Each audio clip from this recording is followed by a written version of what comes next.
Hi, everybody. This is day 1460 days since Richard was murdered on Fort Bliss, premeditatedly murdered on Fort Bliss. You can call it a internal crime, an internal murder, a brutal murder. You could call it a code red.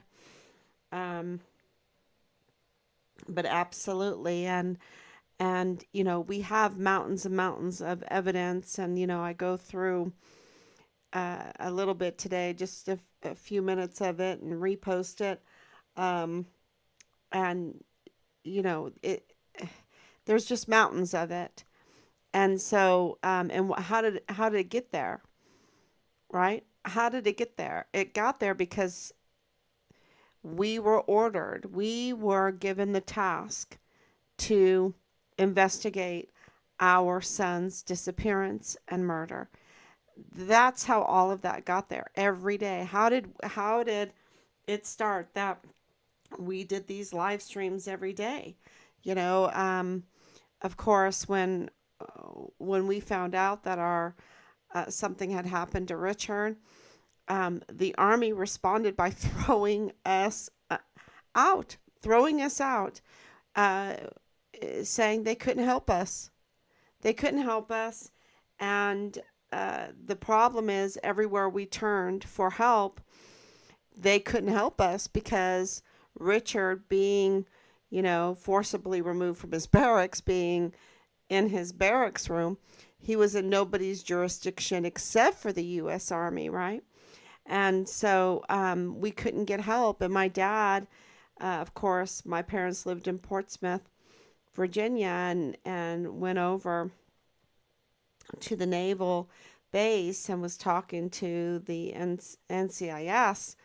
And he gave me a call down in Florida, and he said, your dad just came in here, and I called you right away, and I wanted to tell you how sorry I was about your son, and how can I help you?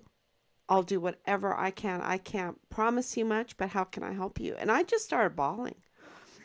And he's like, "Ma'am, are you okay?" And I'm like, "No, you just said these beautiful words. How can I help?" And we've been turned down and turned down and turned down, and um, and now we have somebody in the Navy that wants to help. And that was really beautiful. That was a wonderful thing, and I'll never forget that. And it also tells you that there are really good people in the system. There are good people in the system. And you look at Richard's case and you're like, wow, how can you say that? Look at what they've done. Um, and you see this terrible display from the Secret Service and Department of Homeland Security and everything, and the FBI, and you're like, oh my gosh, how can you ever even say there's some good people? Um, but there are, and so the next step that we took, because we're just like in limbo land, right? Nobody's jurisdiction, and just a little bit of help now from NCIS. And Hannah started going to social media, did an Instagram, and it received 40,000 shares. Um, and that was a huge, huge help. Because of those shares, the Army backpedaled. They backpedaled. They gave us a call, and um, they put Richard back on the rolls, and they started helping. Now, it, you know, they they started helping by manipulating the narrative by uh, starting a smear campaign on Richard, um, tampering with witnesses. They started helping by telling us, well, we can't do anything for you unless you bring us leads, by giving a false narrative to like the Stars and Stripes about Richard. Really, it was a campaign, a smear campaign, and I was like, "What is going on? Why are they smearing Richard?" You know, I thought their goal was to find Richard, right? So it was very obvious that something was not right, that something was stinky, that, you know, right in the middle of Vanessa Guillen case, they threw us out. You know, you would think people first, right? The whole people first. So, but the main point that I want to talk about tonight, and I'm going to go over a little bit of the Walmart and Richards case, and also the assassination on President Trump, is that we were told, we were ordered to be the investigators of our son's case. Now, that is outrageous. That is outlandish. It happened. We are. We have mountains of evidence in Richard's case from, I just posted up some things from DES, from FBI, from contractors, right? From these LLCs now. From LLCs. The LLCs are very revealing, y'all. I mean, they just, look, when we make our case, I don't think we'll have to go to court. You know, once this all breaks, and I know that the declaration of death was a huge crack, right? And some people might even think that that was the end. But no, that was the admission that Richard was murdered on Fort Bliss. Okay, that's what that was. And they did not, for years, did not want to admit that Richard was murdered on Fort Bliss to the public. But we have the receipts, right? And we know what we gave the Board of Inquiry, right? We know who is the one that had to make the decision. We fought to even get a place on that Board of Inquiry, because that was the second Board of Inquiry. And then the second Board of Inquiry, and you can look it up, the parents are allowed, the family is allowed to attend, especially the parents. Um, but they denied us. They denied, and we appealed and appealed, but they denied. But they did allow us to give them evidence, and we have so much, and we gave them a lot. And so that was the admission that the crime had been committed. And now we're in the accountability phase of Richard getting his remains, honoring him properly, and holding those that did this brutal murder accountable. Okay? That's, you know, in a perfect world, that should be easy to do, but we're not in a perfect world. And of course, those that were charged to identify the crime and document the crime and prosecute the crime are criminals, are absolutely criminals in this case. Look at Bill Hicks just today. We know he's the usurper of the 34th Judicial District Attorney's Office, and he's in the news today, bragging, or, you know, saying, I'm in the top, you know, like he's this candidate, right? And the Walmart, you know, they came up with this Walmart thing yesterday. And remember what Loretta Lynn Hewitt said. The Walmart case was only supposed to be used for political reasons to get Bill Hicks reelected. That's what he told Loretta Lynn Hewitt. That's what Loretta Lynn Hewitt, um, you know, told the world, right? Anyone that would read her words. And she had asked for extra resources for the Walmart case, and she was the chief prosecutor in the Walmart case. And because she had no resources, right? It was her and one paralegal. Whereas you have Joe Spencer with 14, a team of 14, right? Um, for the defense. It's eh, but yet uh, the prosecutors had gotten $3 million, right? That was in the news when Yvonne Rosales admitted that she had received $3 million. So why couldn't they provide more resources to Loretta Lynn Hewitt, right? uh, it's just very clear that there is a lot of unanswered questions there, and there seems to be more every day, more and more crimes. But we do know that Bill Hicks is a criminal by not installing himself correctly and covering it up, that he usurped the 34th Judicial District Attorney's office. He's not the rightful district attorney. He's botched every case. That's why he doesn't want to do the death penalty. Um, that would really put him in legal jeopardy. And so, you know, it's clear why we've had such a hard time getting the accountability phase, right? Getting the accountability, or even getting the admission. But that, you don't look at it, you move forward, you move forward, you move forward, and you can see God's timing in all of this. And so I want to just talk about what's going on in politics that is uh, absolutely going to drive us being able to get accountability. And, the times are so much different now compared to 2020, where we could barely, couldn't even get some help.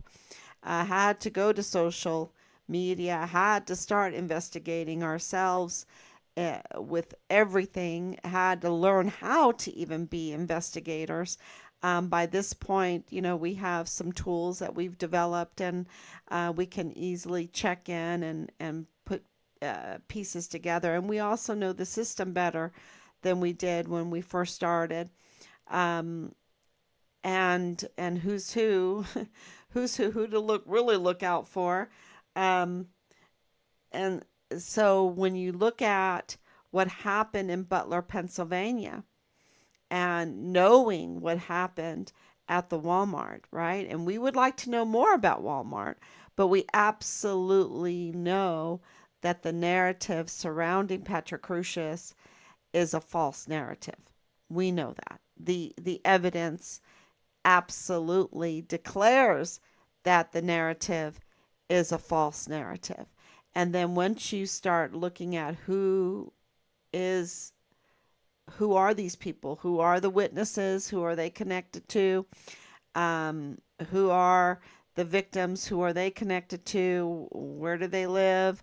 All of these, you really see very clearly that what happened at Walmart is not what really happened at Walmart is not what they've told us in the news. And knowing Bob Moore, like we know Bob Moore as a discredited, disgusting, and disgraceful journalist, it's very easy to see how he could mislead uh, the community.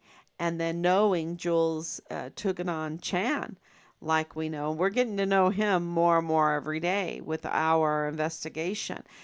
Even though he's tried to sanitize himself, right? He's tried to sanitize himself, but he's left a trail. And the more that we know him, because he made his big splash, his big hit in his for-profit business on Instagram, through the whole Walmart. And that's not me saying that. He used the Walmart mass shooting case to really get his numbers up. And he says that in the article. So that's not me saying that. That's him, just admitting what the numbers showed and what he used to launch the Real Fit Fam El Paso into, over 400,000 uh, followers, which is huge, a huge influence a huge influence on the community, and he's up to no good. He's a deceiver. A deceiver. Yes. Um, so, and we're learning more and more about his connections and how all this is playing out. So it just takes a little time. And then let's talk about what happened to President Trump.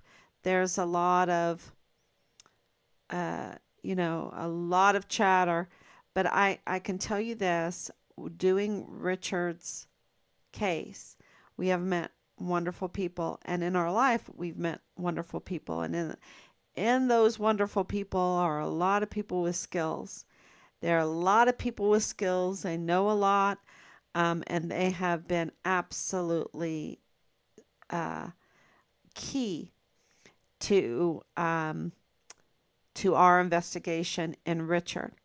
And a lot of hunters, a lot of military, a lot of military people that know weapons, a lot of people that know the system, and so there has been a real lack, like Richard's case, like the Walmart case, a real lack of duty by the agencies to inform a uh, proper communication with the people of this country that pay their bills to inform them about what is going on, right? And you saw that with the Secret Service. You saw that with the Department of Homeland Security. You see that with the FBI.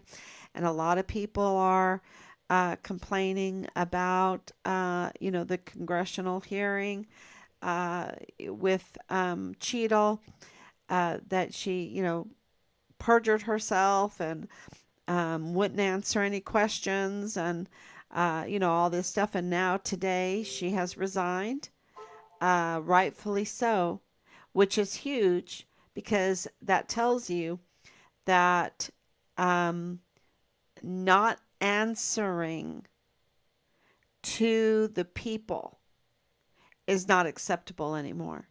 And you can say, "Oh well, this Trump case is national. It's huge, and that's true.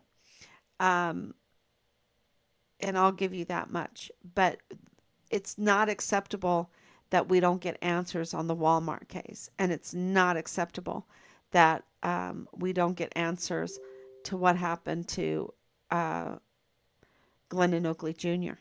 Okay, that's another real secret thing.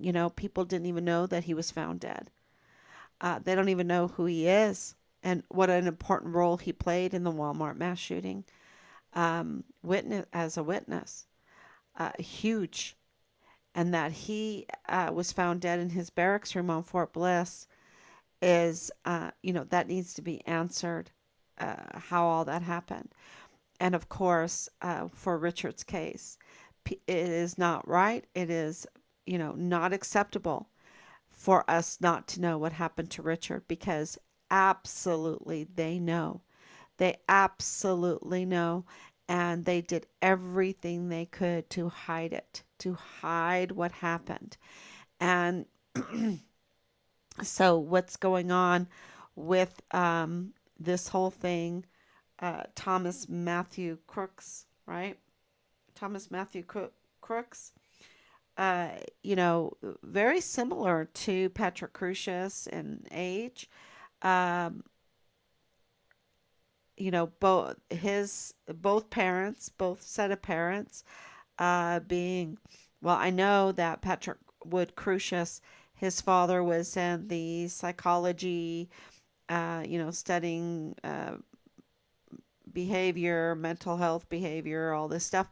And so is Crooks's parents. Both Crooks's parents is also in that business. I think that's very interesting. Eli Crane came out with a very, very interesting testimony today that Crooks's house, when visited, had been like major sanitized that it looked like a laboratory. I don't know how your house looks, whatever. My house doesn't look like a laboratory, right?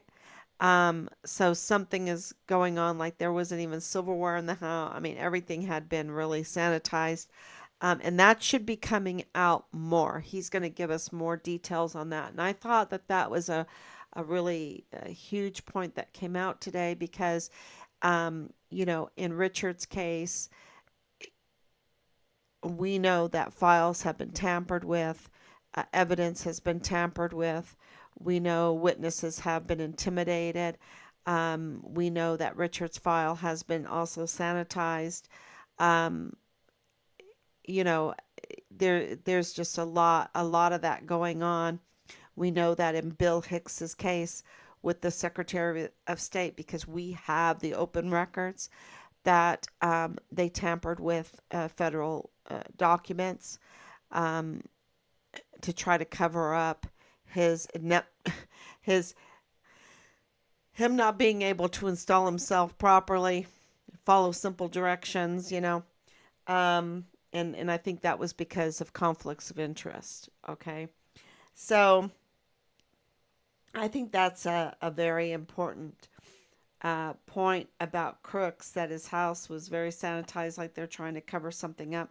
The other thing that came out that I thought was like, woo, okay, shock, and there's several, so I'll just go through the list a little bit, and I'm doing it really from my memory. I have a few things written down, but I'm really doing it from my memory. But that Crooks was in a BlackRock ad, like that's very interesting, because remember that Texas Heart was in Dallas Morning News. Angela Kachurga's husband, Corchado, I think, whatever his name is, um, you know, in order to give you an update about the Walmart mass shooting, we are going to interview who? Texas Heart, Texas Heart of El Paso for the Dallas Morning News. That was pretty strange. Um, and we know that Angela Kachurga is totally up to no good. So, that made it even more strange. And we know that she collaborated with Bob Moore to smear Richard, you know, um, and also other things. Anyway, um, so we can go down each one of these little rabbit holes, or these, I shouldn't say that, mounds of evidence. Um, yeah, and that's going to have to be done. It will be done. So the other thing about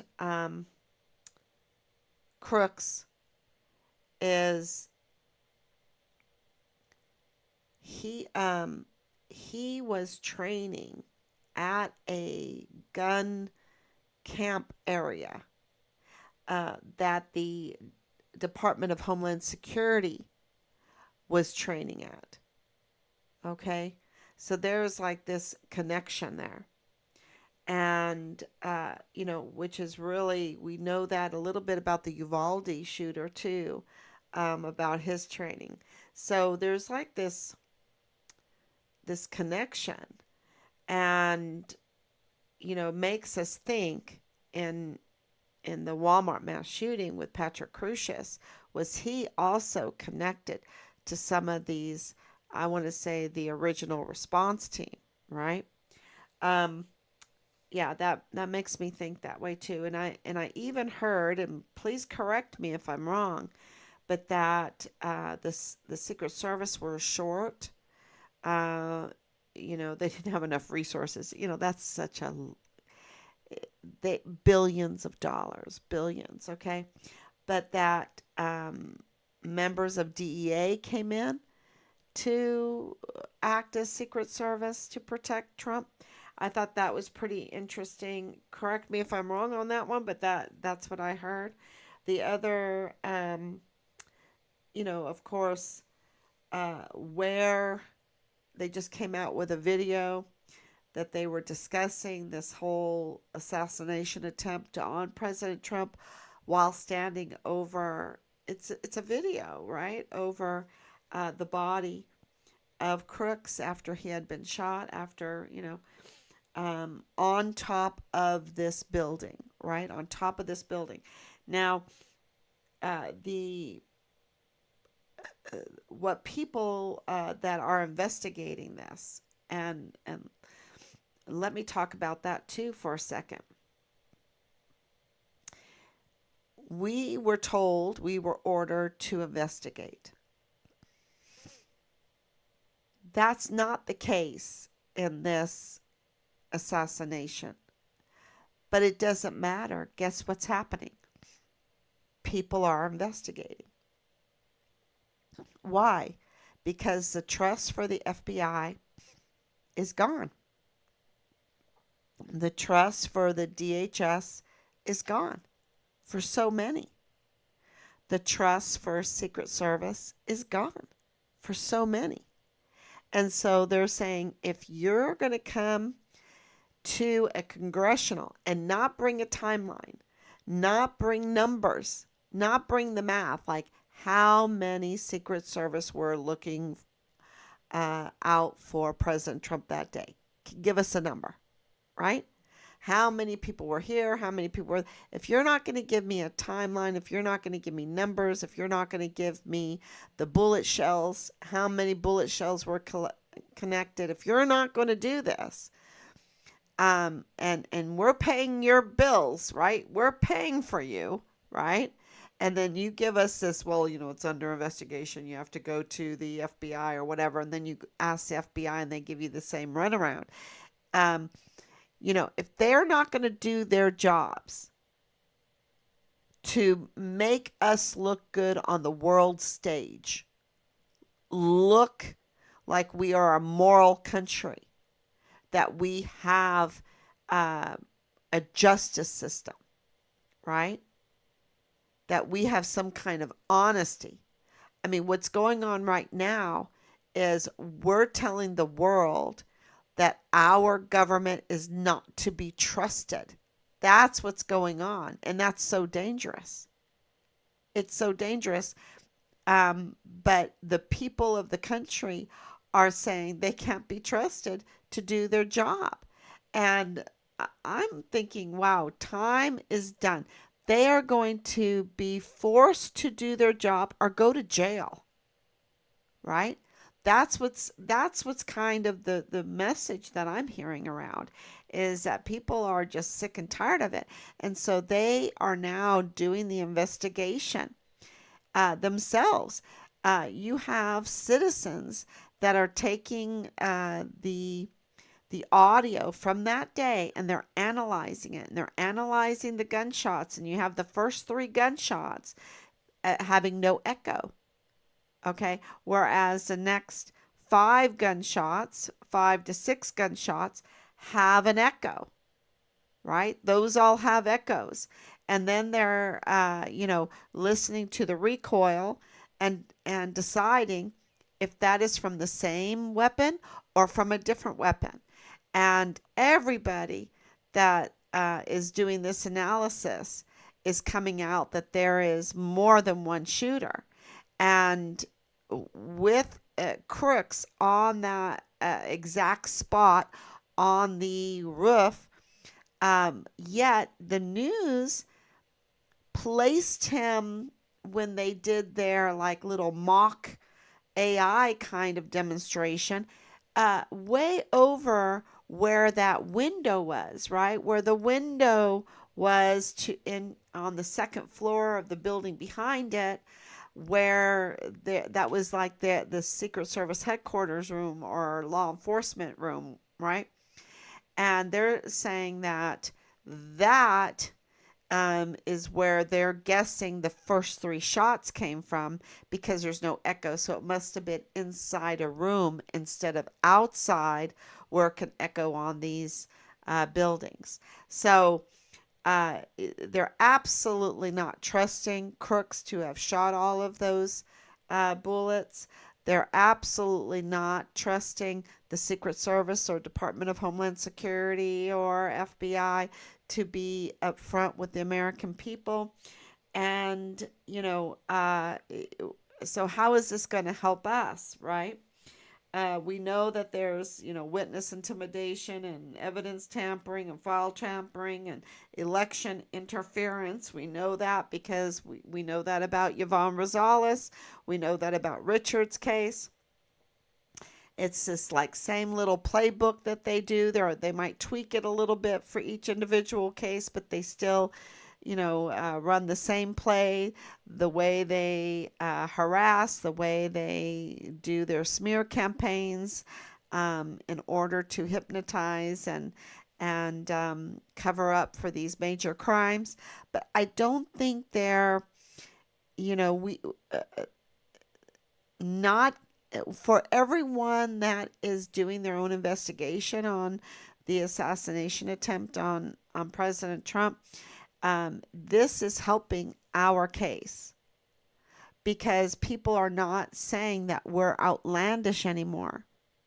That absolutely the FBI, because we have a complaint in about Jesus Nieto saying that he, uh, obstructed justice in our son's case, right?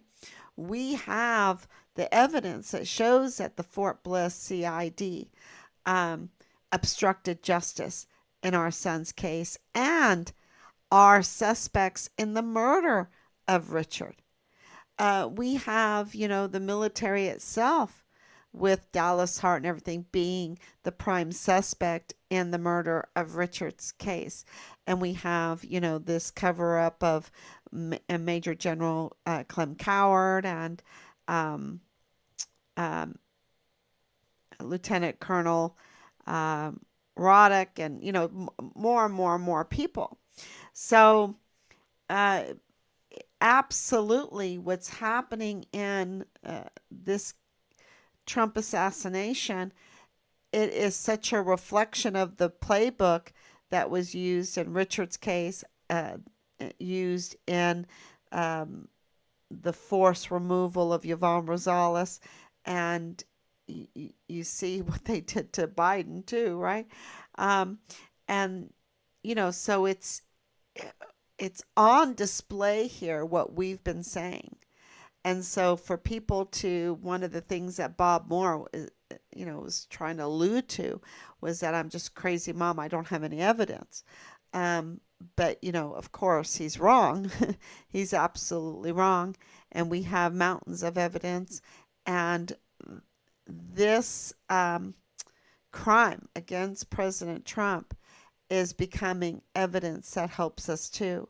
Uh, you know, just to say, look, this is possible, that inside jobs are possible, um, that, the playing I have a secret game is absolutely possible.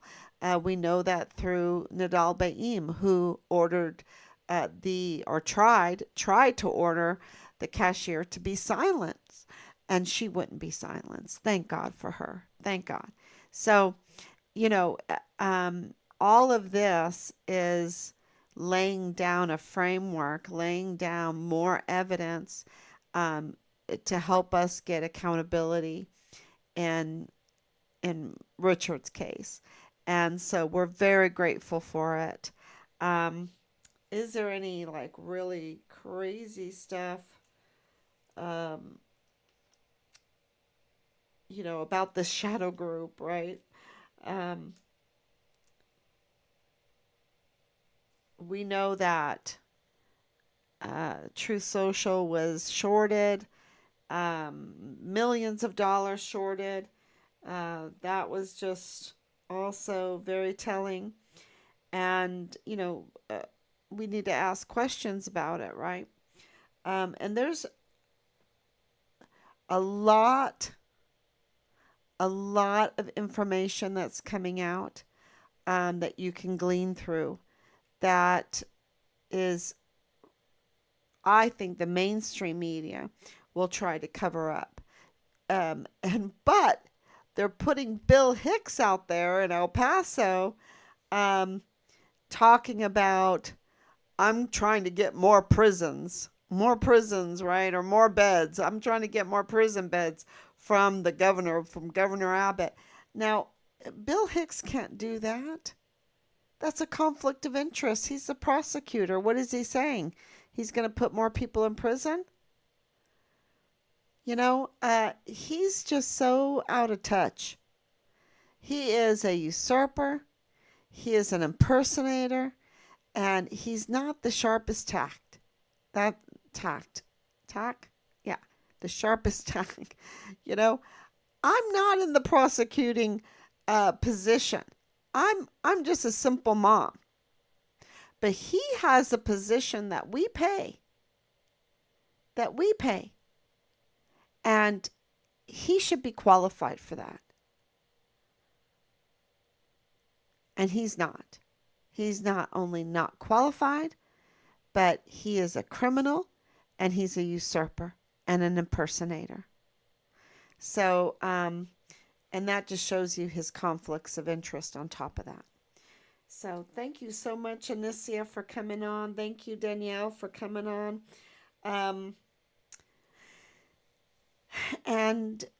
We got some really important things back today that we will be answering. There's so much going on behind the scenes. And, our job right now is to get ethical journalists to move forward. And that's starting to happen. So, that's what we need. We have all the evidence. Now we need the stories. We need the ethical journalists. And of course, in our case, there's been a lot of retaliation against that. But I think what's happening in politics right now is going to open the door for a lot more journalists to feel free to cover this case. And that's, say a prayer for that, because that will be really, really huge. Okay, thank you so much, everyone. God bless you, and I will be back tomorrow. Thank you for your prayers, Danielle. Thank you for your prayers, Anicia, and your love. And we'll be back tomorrow, God willing.